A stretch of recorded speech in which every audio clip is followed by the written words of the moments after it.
Hi everyone, and welcome to Horror Spectator. If you're new here, consider subscribing. We dive deep into the darkest, most chilling real-life horror stories out there. And if you're a returning viewer, I'm so glad to have you back, friend. Dim the lights, get comfortable, and let's head back into the mountains. And remember, viewer discretion is advised.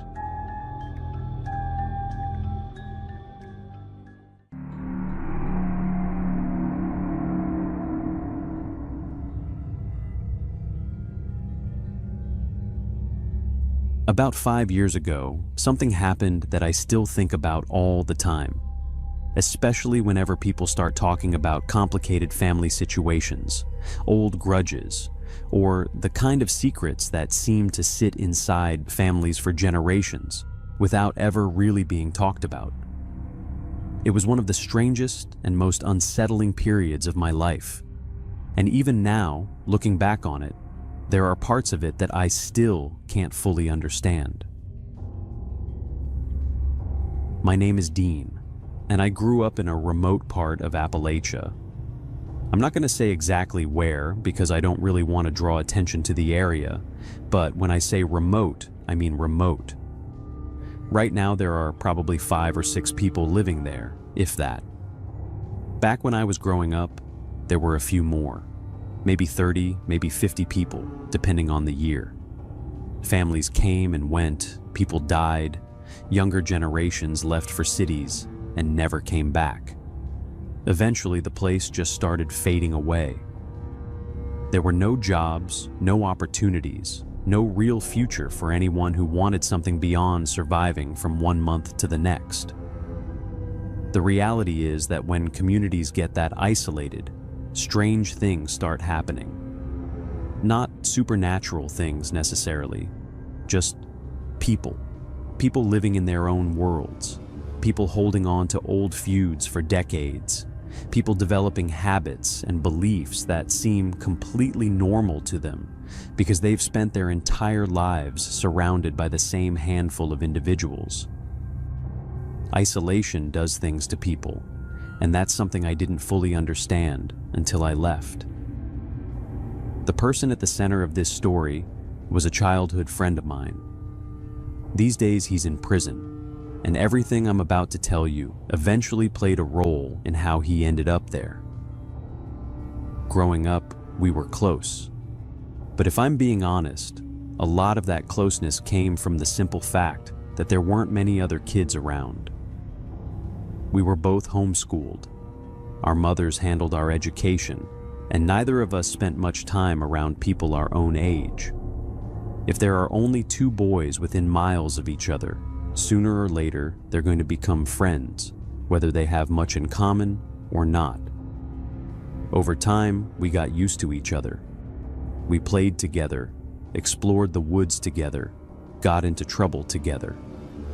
Looking back, I don't actually know if we would have been friends if we'd grown up somewhere else.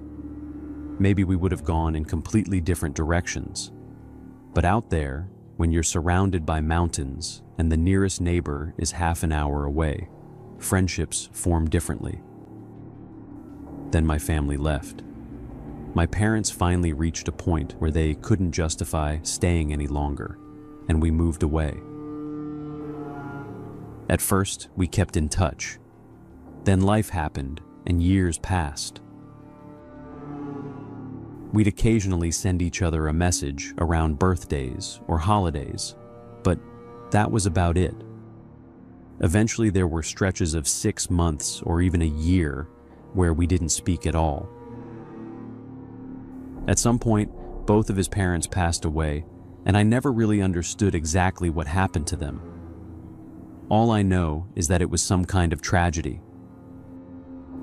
Then, a little over 5 years ago, I got a message from him out of nowhere. He told me he'd finally bought a house. Said he wanted to reconnect, wanted to catch up properly after all those years. Asked if I'd be interested in coming out and staying with him for a few days. I'm not going to lie.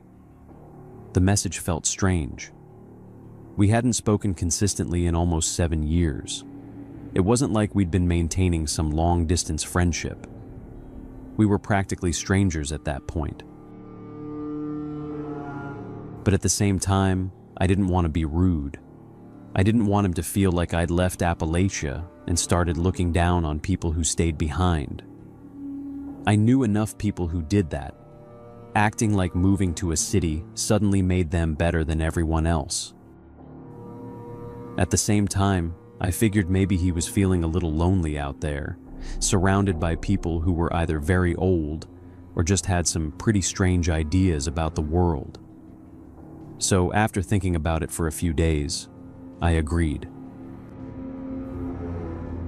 The drive back into the mountains was surprisingly emotional. I hadn't been there in years, and the further I drove, the more memories started surfacing.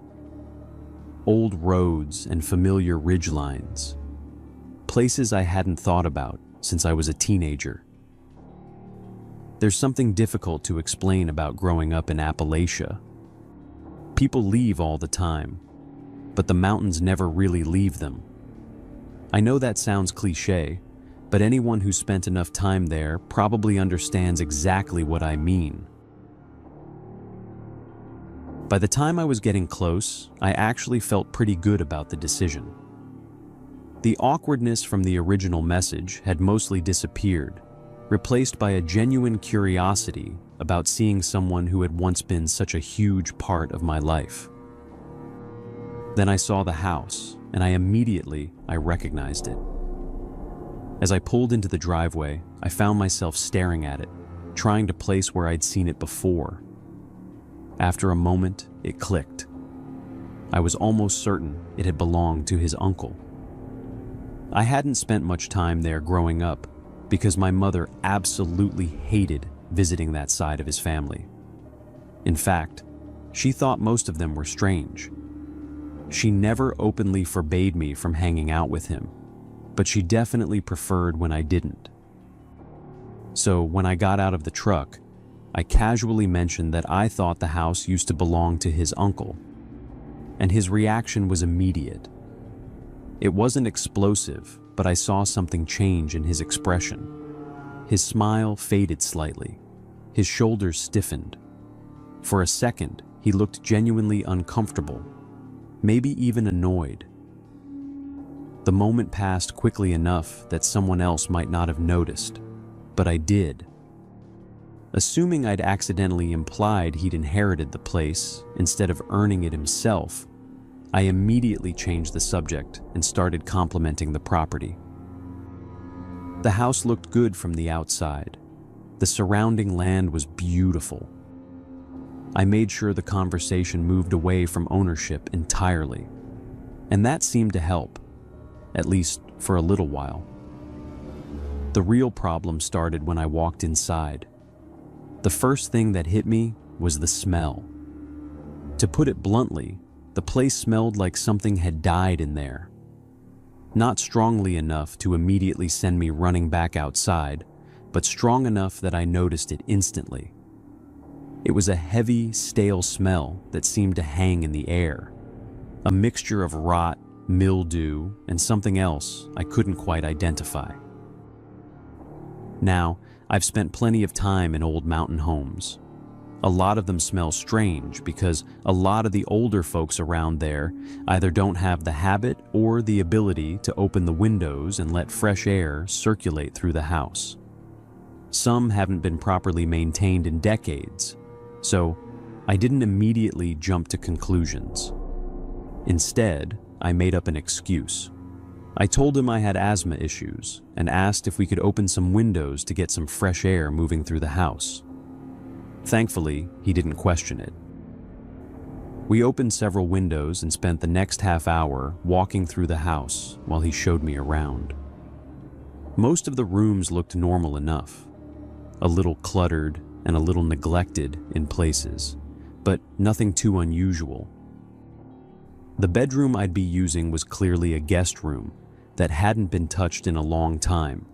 There was dust everywhere, but at least it was functional. A quick cleanup would make it perfectly fine for a few nights. Then he mentioned something that stood out immediately. The entire second floor was off limits. I honestly didn't think much of it at first. People have private spaces. It's okay. People have rooms they don't want guests wandering into. So I simply nodded and told him that was fine. What caught me off guard wasn't the rule itself. It was the fact that he seemed almost disappointed that I didn't ask why. There was a brief pause where he looked at me expectantly, as if waiting for me to question it. When I didn't, he explained anyway. According to him, he was doing renovations upstairs. The flooring wasn't stable in certain areas. Parts of the structure needed work, and he didn't want me getting hurt while I was staying there. I remember standing there listening to the explanation and thinking that it sounded perfectly reasonable. In fact, it sounded so reasonable that I didn't give it another thought, at least at the time. But the truth is, as the days went by, I started noticing little things that didn't quite add up. I was supposed to stay there for a week, and at first everything felt normal enough. But there were moments that kept sticking with me. The first thing was how he reacted whenever we heard any kind of noise coming from inside the house. It didn't matter if we were sitting outside in the yard, drinking coffee on the porch, or just standing around talking. If there was a bang, a thump, or even the sound of something shifting inside, he would immediately tell me to stay where I was while he went to check it out. A few minutes later, he would come back with some explanation. A rat knocked something over. An old shelf shifted. A loose board fell somewhere. There was always an answer. The strange part wasn't the explanations themselves. It was the fact that he never wanted me coming with him. I remember one time in particular when we heard something crash inside the house. Not a small sound either. It sounded like something heavy had hit the floor hard enough to shake the place. Instinctively, I started getting up to follow him. But before I could even take a step, he pointed at the chair and told me to sit back down. The way he said it caught me completely off guard. It wasn't a request. It wasn't even a suggestion. It was an order. His voice got sharp enough that I actually froze for a second. I must have looked uncomfortable because when he came back outside a few minutes later, he apologized and said he hadn't meant to snap at me. He told me it was his house, his responsibility, and that he preferred checking things himself. I accepted the explanation, but after that, I couldn't stop thinking about it. There was always this feeling hanging in the air, like something was happening right in front of me, and I was somehow missing it. Another thing is that I've always been an incredibly heavy sleeper. That's not an exaggeration. Once I'm asleep, I'm usually out until morning. Growing up, my family used to joke that a tornado could pass through my bedroom and I wouldn't notice. Because of that, waking up during the night is extremely rare for me. But I think it was around the third night when something happened that broke my normal routine. We'd made dinner that evening and somehow managed to oversalt almost everything. I ended up drinking way more water than usual before bed, which meant that sometime in the middle of the night, I woke up needing to use the bathroom. As I sat up in bed, still half asleep, I immediately heard something above me. At first, I just lay there listening. It wasn't the sound of the house settling or old wood creaking. I grew up around houses like that. I know the difference. This sounded like someone moving around upstairs. And the second I heard it, I remembered something my friend had said the day before. Completely out of nowhere, he'd asked me if I still slept as heavily as I used to when we were kids. if I still slept through the night without waking up. I remember laughing and telling him yes, that I was exactly the same. Once I fell asleep, I was usually gone until morning. What struck me at the time was how relieved he seemed by that answer. Not happy, but relieved. Back then, I hadn't thought much of it. It felt like one of those random conversations people have when they're reminiscing about childhood. But standing there in the dark, listening to somebody pacing around on a floor that supposedly wasn't being used, the memory came rushing back immediately. For several seconds, I stayed completely still, trying to convince myself there had to be some reasonable explanation. Maybe he was awake. Maybe he was moving furniture around. Maybe there really were renovations happening up there after all. But the longer I listened, the less that explanation made sense. The footsteps weren't moving around randomly. Whoever was up there seemed to be walking back and forth across the same section of floor, over and over again. I got out of bed and stepped quietly into the hallway. The house was completely dark except for a faint glow coming through one of the windows. I could still hear it. Someone was definitely upstairs. I slipped out of the bedroom as quietly as I could because the last thing I wanted was for my friend to realize I was awake. I walked down the hallway and stopped at the bottom of the staircase that led to the second floor. That's when it sounded like I heard him talking to someone. Whoever he was speaking to, he was clearly trying to keep his voice low enough that I wouldn't notice. But in the silence of the house, I could still hear it. It genuinely sounded like a conversation. The thing is, one of the things I remembered from when we were kids was that both of us, and especially me, had a habit of talking to ourselves. It sounds strange, but when you grow up that isolated, you find your own ways to process thoughts. We didn't have many people around. Sometimes the easiest way to work through something was to say it out loud. Because of that, I didn't want to jump to conclusions. Living in that part of the country isn't easy.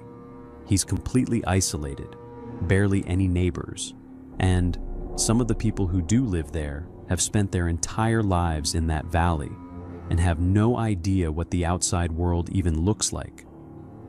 I wasn't interested in judging him or acting like I'd somehow become better than him just because I'd left. So I pushed the thought aside and went back to bed. The next day, my fourth day there, he mentioned that it was the day the local store was open. Calling it a store is honestly generous. It was really just a neighbor who sold a handful of supplies out of an old building on his property. Apparently, we needed something, though I can't even remember what it was anymore. I told him I'd go get it, partly because I didn't mind helping, and partly because there was a good chance I'd known the guy when I was younger and wanted to say hello. The conversation started normally enough. We talked about my parents, about how long it had been since I'd been back, and about how much the area had changed. Then I mentioned that I was staying at my friend's house, and the man's expression changed immediately. He looked uncomfortable. Then he told me to be careful because strange things happened in that house. I asked him what exactly he meant by that. He just shook his head and said I should be careful. That was one of the things I always hated about tiny communities like this. People refuse to get involved in each other's business. Everybody knows something, but nobody wants to be the one who says it out loud. They let things happen right in front of them because they don't want trouble with their neighbors. Still, I won't lie and say the conversation didn't bother me. It did. Because it confirmed something I'd already started feeling myself. Something wasn't right in that house. That afternoon, I made up my mind. I was going upstairs. I knew it wasn't technically my business. I knew I was staying in somebody else's home, and he'd made it very clear that he didn't want me up there. He had every right to set that boundary. But at that point, I had a bad feeling that I couldn't shake, and it had reached the point where ignoring it felt worse than breaking the rule. I remembered something about my friend from when we were younger. He was paranoid. Not in a dangerous way back then, but enough that if he thought somebody had been messing with his property, he'd immediately go investigate.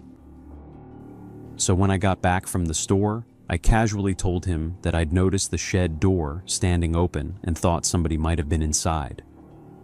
It worked perfectly. I watched the concern appear on his face almost instantly. I suggested he go take a look while I put away the supplies. He nodded and headed outside without questioning it.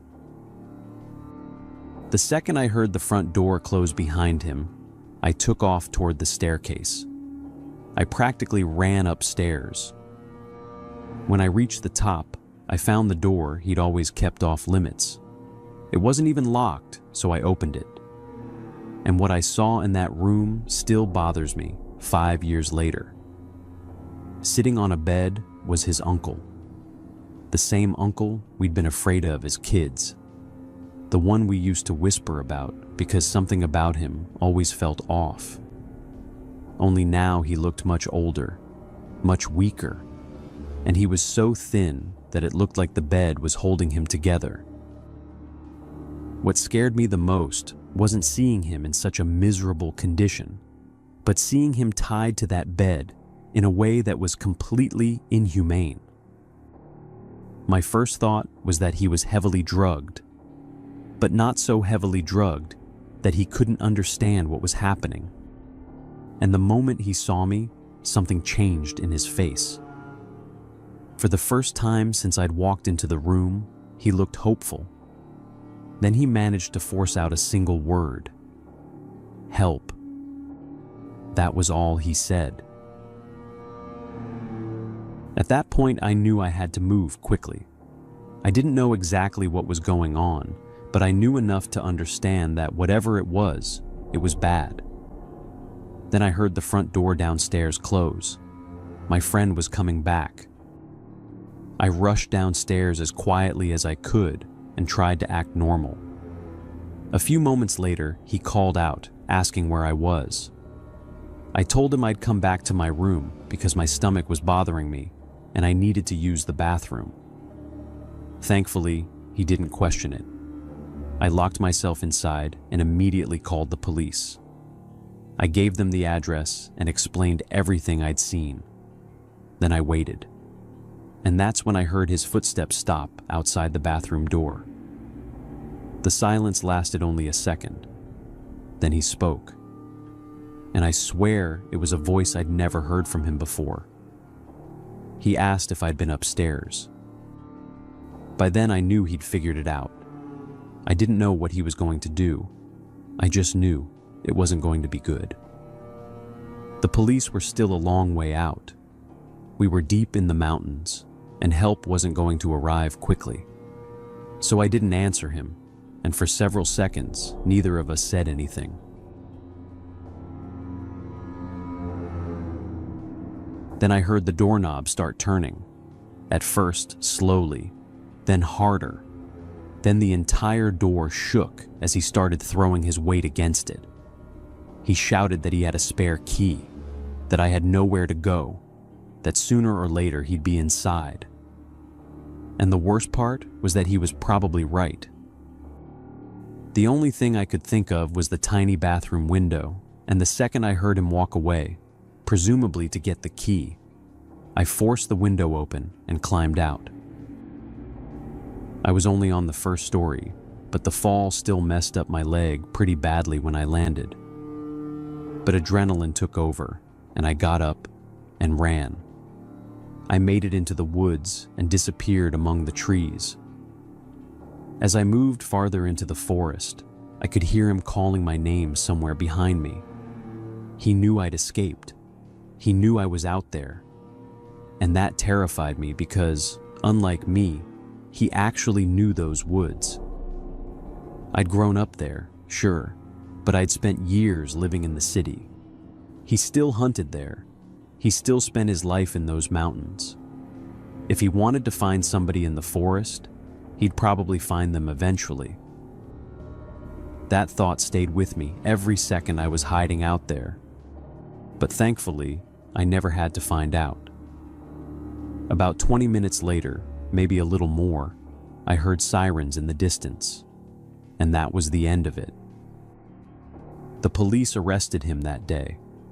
I later learned that he'd been keeping his uncle drugged so he could maintain control of the property and eventually inherit the house without any interference. The investigation uncovered enough evidence to put him away, and he's still in prison now. Even though I know that sooner or later, he'll be released again. What bothered me afterward was realizing that people around there probably knew something was wrong. Maybe not the full story, maybe not all of it, but enough. This happened 5 years ago, and for a while, it was all anybody in that area talked about. People acted shocked when the truth came out, but sometimes I wonder if they were really shocked by what he had done, or if they were shocked that somebody had finally decided to do something about it. The only thing I do know is that, because his uncle had absolutely no family support left, I decided the least I could do was help get him into a long-term care facility where he could be looked after properly. By that point, the doctors had already told us that years of being drugged had done serious damage to his body. He was incredibly weak, both physically and mentally, and they didn't believe he had much time left. The truth is, he passed away about 2 years later. But at least those last 2 years were spent somewhere safe, somewhere people actually cared whether he ate, whether he slept, whether he was comfortable, whether he was treated like a human being. Considering what he'd been living through before that, I take some comfort in knowing he was able to have at least a little peace at the end of his life. But even now, 5 years later, it still shocks me that my friend was capable of doing something like that. Then again, if I'm being completely honest with myself, it doesn't surprise me as much as I sometimes pretend it does. We grew up together. I knew him better than most people did. And even back then, there were moments when you could tell something wasn't quite right. He was never what I'd call a particularly compassionate person. He wasn't cruel for the sake of being cruel, but he had a way of looking at people that made them feel more like obstacles than human beings. What still makes me question everything to this day is why he even invited me to that house in the first place. It was almost like part of him wanted someone to know the truth, even though he clearly went out of his way to make sure I wouldn't find out.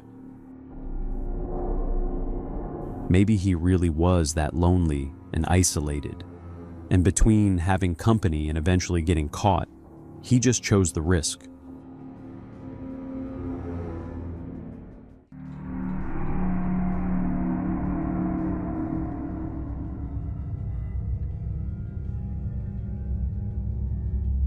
I'm going to tell you something that might not be completely true. I believe most of it is real, and that the rest is the result of imagination filling in the gaps. I don't really know. What I do know is that I found this passage in my father's diary at a time when I shouldn't have been reading it. I was young, and I didn't always have a clear sense of what was right or wrong. But ever since I read it, I've been obsessed with the story, and I need your opinion to try to understand whether it could be real or not. And if it is real, whether it's a natural phenomenon or something more than that. Either way, it's going to be a long story with all the details my father described. It all happened to my father in October of 1994, and even though more than 30 years have passed since then, it remains one of those stories that nobody in my family enjoys discussing for very long. The strange thing is that there was never a crime. There was never an accident.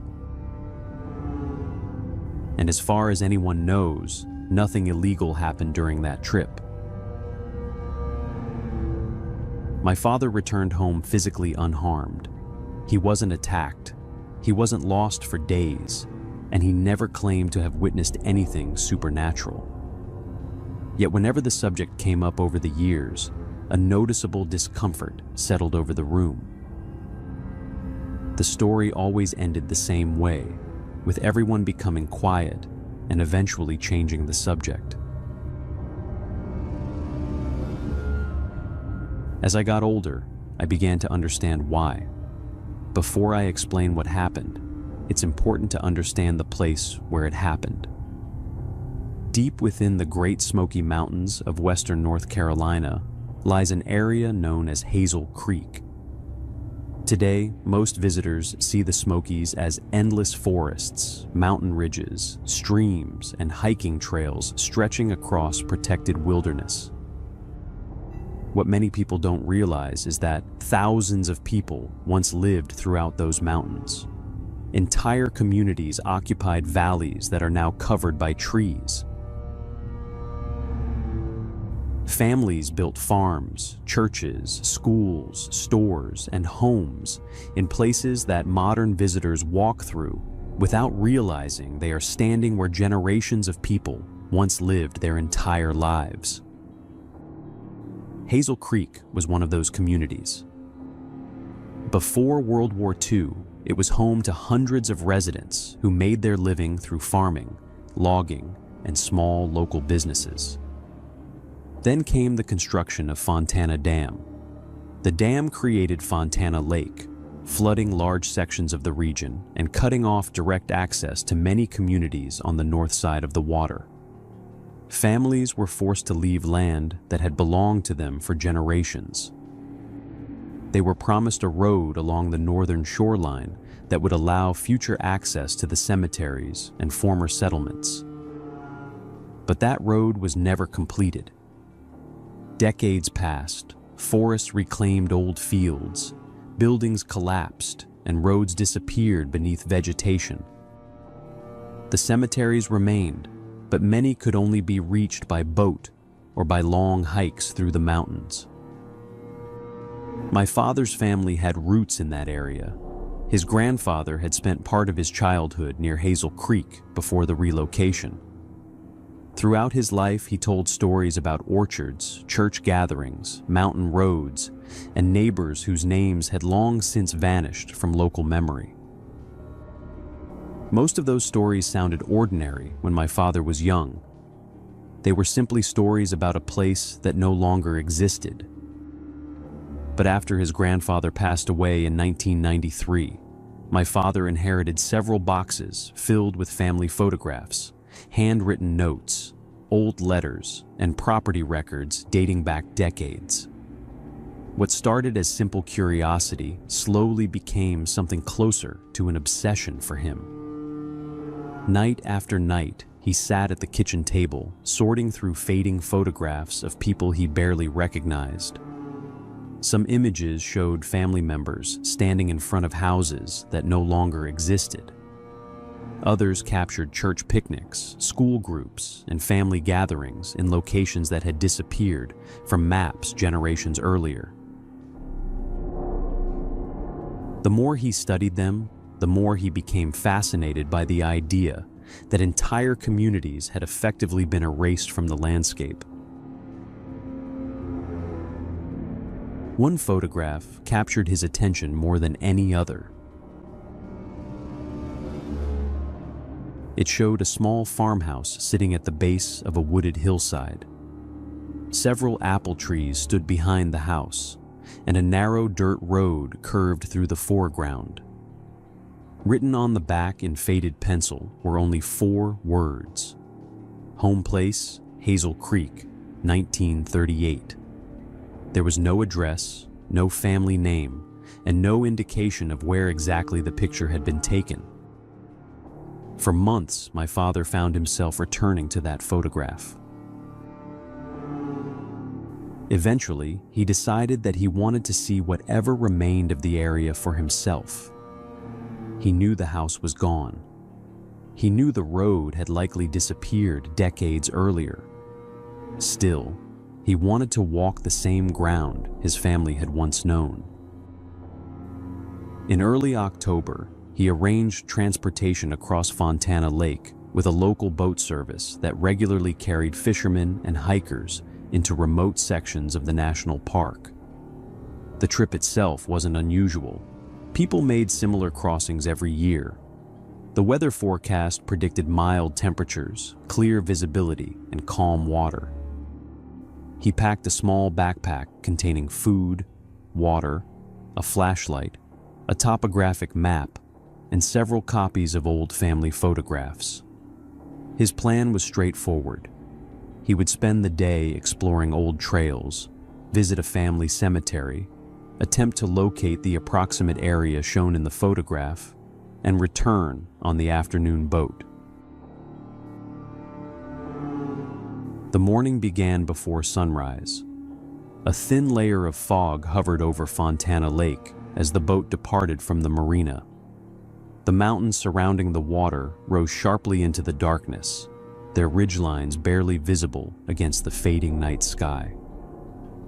As the boat moved farther from shore, my father found himself staring across the lake, trying to imagine what the landscape had looked like before the water arrived.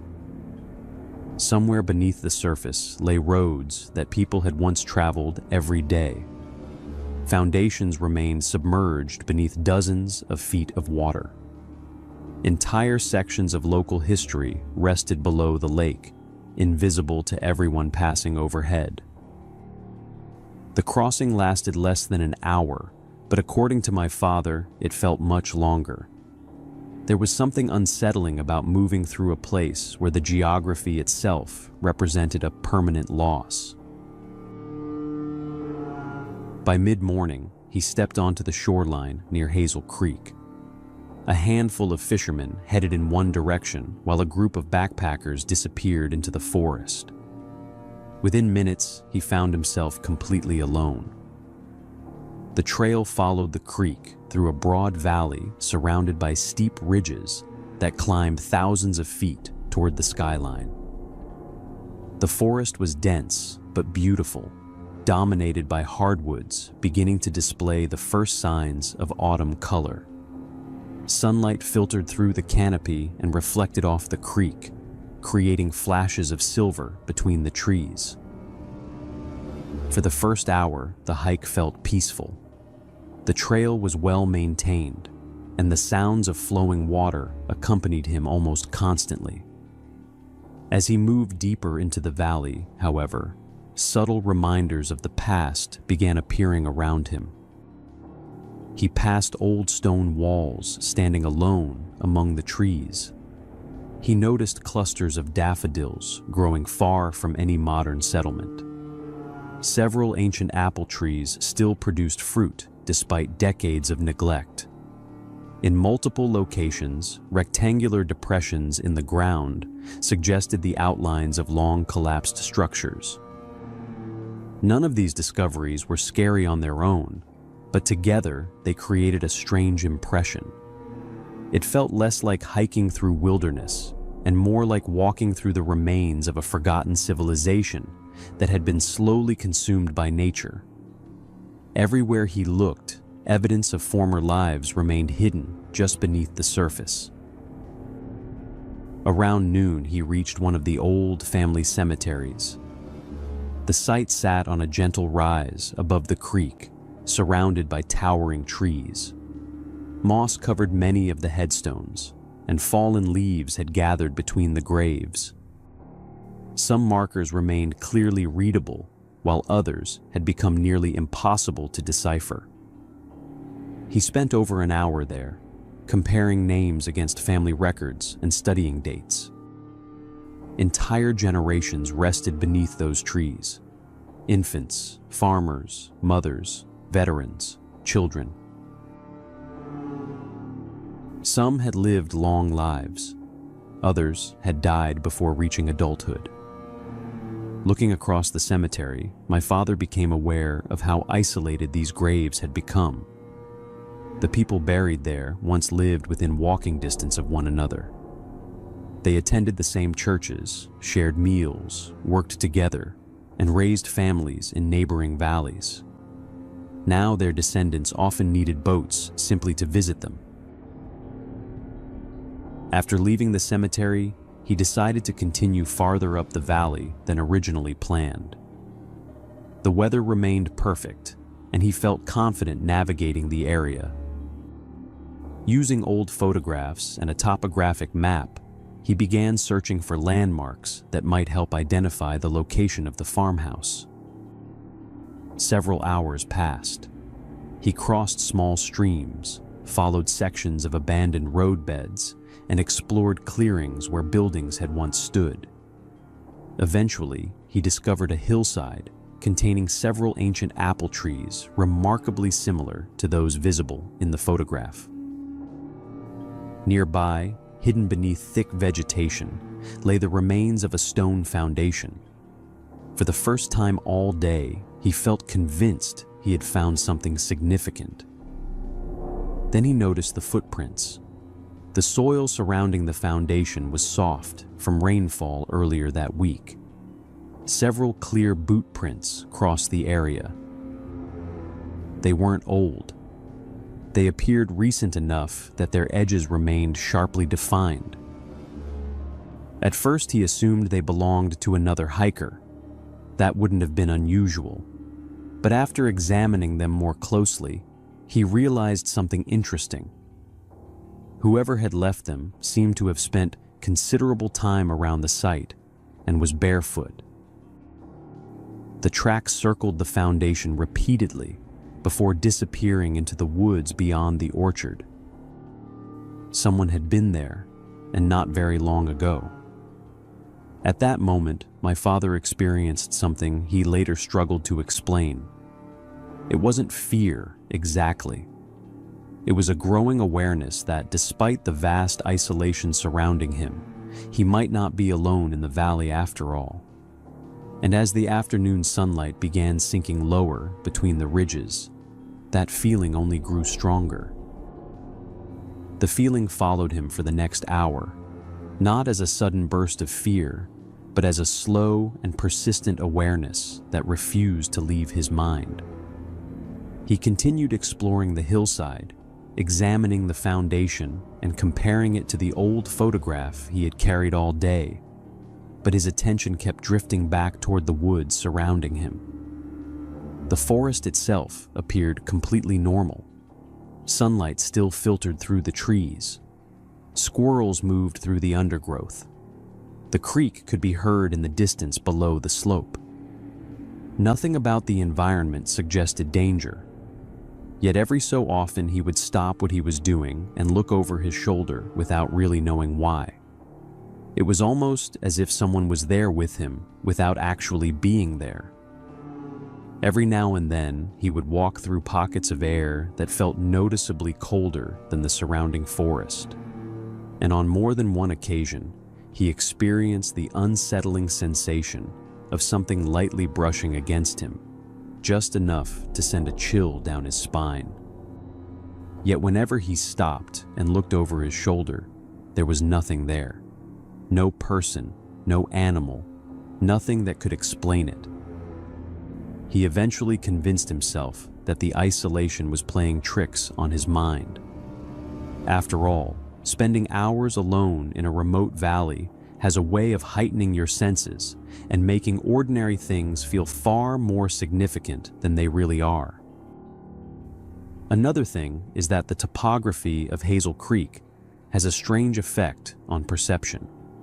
The valley is long and enclosed by steep mountain ridges that seem to absorb sound rather than carry it. Distances become more difficult to judge. A noise that appears nearby may actually originate hundreds of yards away. A person can disappear behind a fold in the terrain almost instantly. This is actually a very common feeling in isolated places like this. However, here, it felt as though there was a deeper meaning behind it all.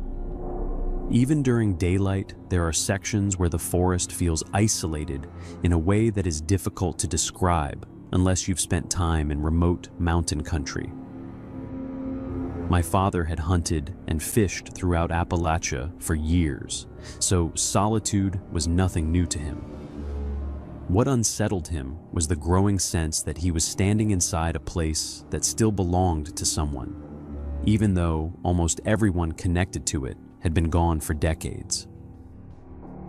Eventually, he decided to start making his way back toward the landing area.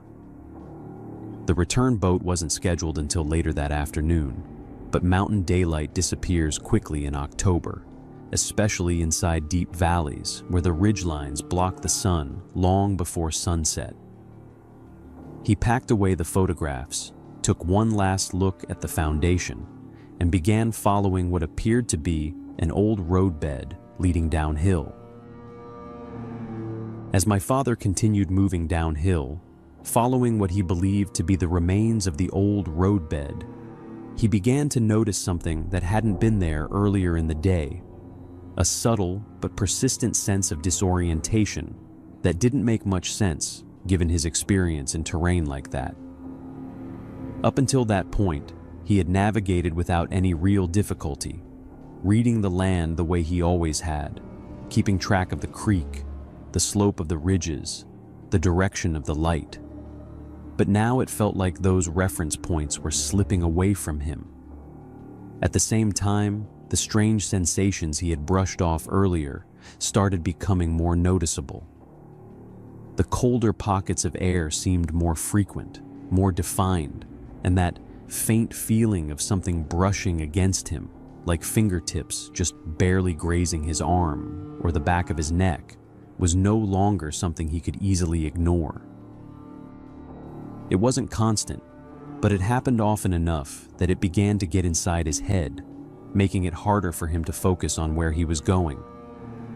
Eventually, he reached a point where he had to stop and admit to himself that he didn't recognize the exact stretch of ground he was standing on. He knew he was still somewhere within the same general area, but he couldn't confidently say which direction would take him back toward the landing.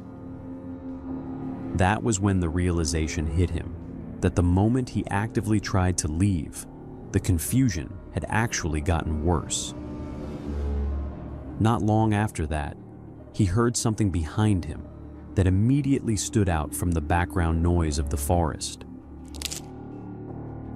Up until then, everything had blended together in the way it usually does out there. Wind through leaves, distant water, small animals moving through brush. But this sound was different.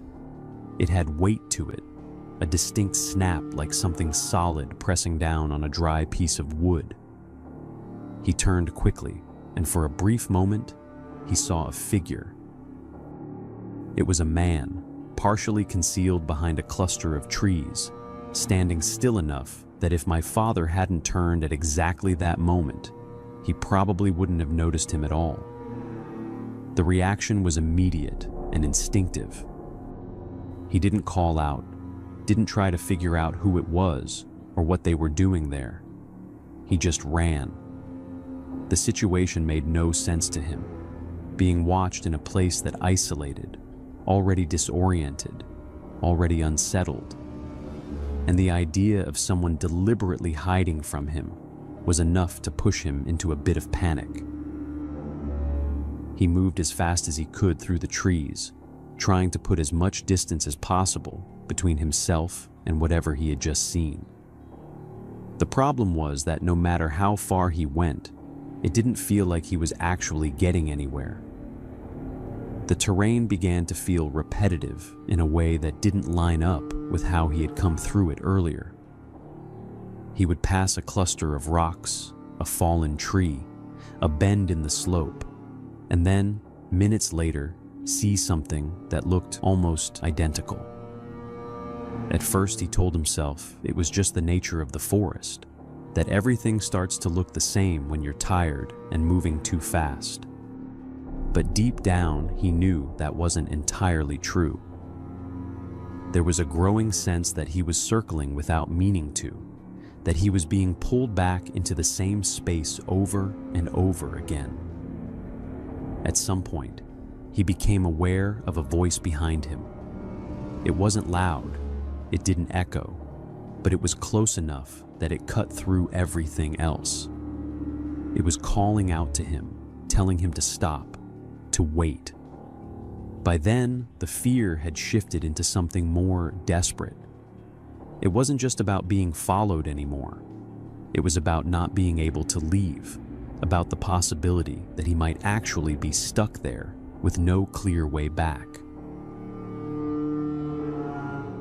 He eventually stopped running and hid behind a tree, more out of exhaustion than strategy, trying to steady his breathing while listening for any sign of movement. The voice came closer, and when it did, there was a change in its tone that caught him off guard. It wasn't aggressive, it wasn't rushed, and it didn't carry the kind of edge you would expect from someone chasing another person through the woods. It sounded calm, almost reassuring, telling him not to be afraid, that there was no intention to harm him, only to help. For reasons he couldn't fully explain, something about that voice felt genuine to him. It wasn't just the words themselves, it was the way they were said, steady and controlled, grounded in a way that cut through the panic he had been building up. Slowly, with nowhere else to go and no real way to keep running, he stepped out from behind the tree. The man standing there didn't look threatening.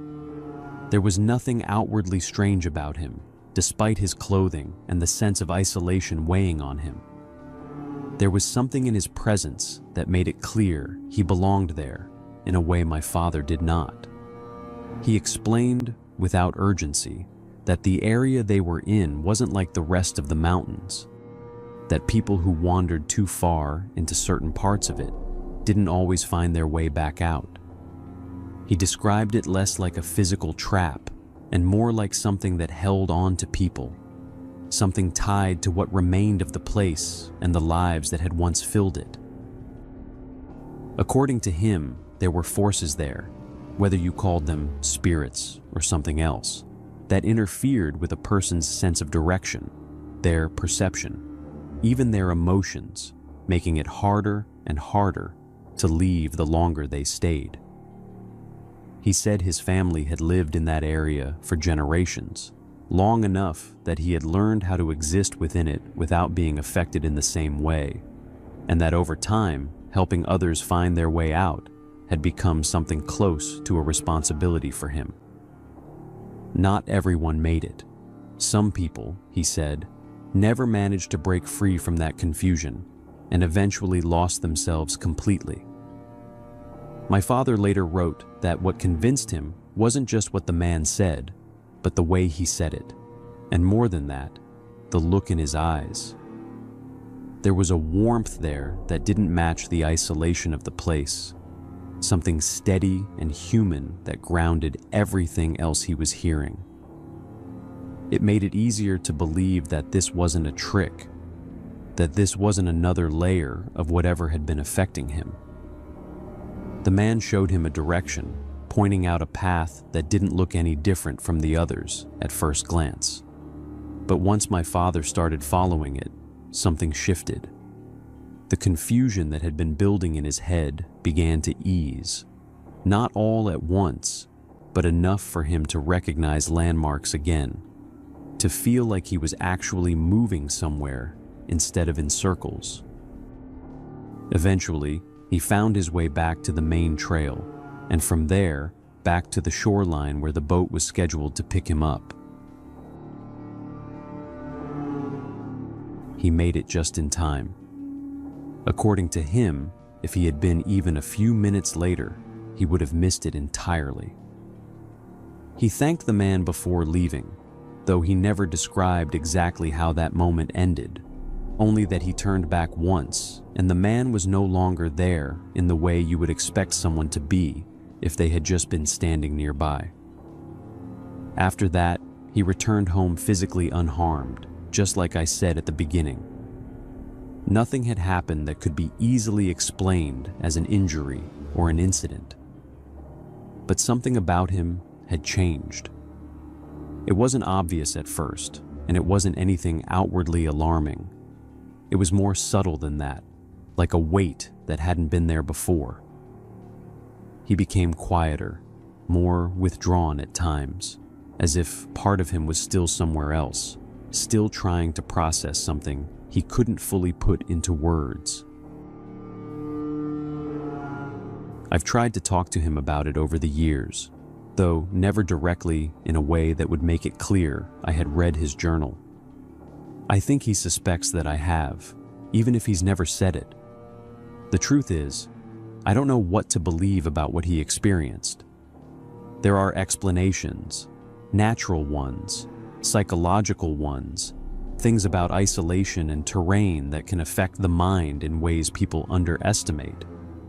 But at the same time, the consistency of what he described, the way he wrote about those sensations before he ever encountered the man, makes it harder to dismiss completely. Hazel Creek for me has become something more than just a place on a map. It's something unresolved, something that sits in the back of my mind in a way I can't quite ignore. I've thought about going there myself one day, not out of curiosity alone, but to see if any part of what he described still lingers. If it does, then I think I'd want to know. And if it doesn't, I'm not sure that would be any more reassuring.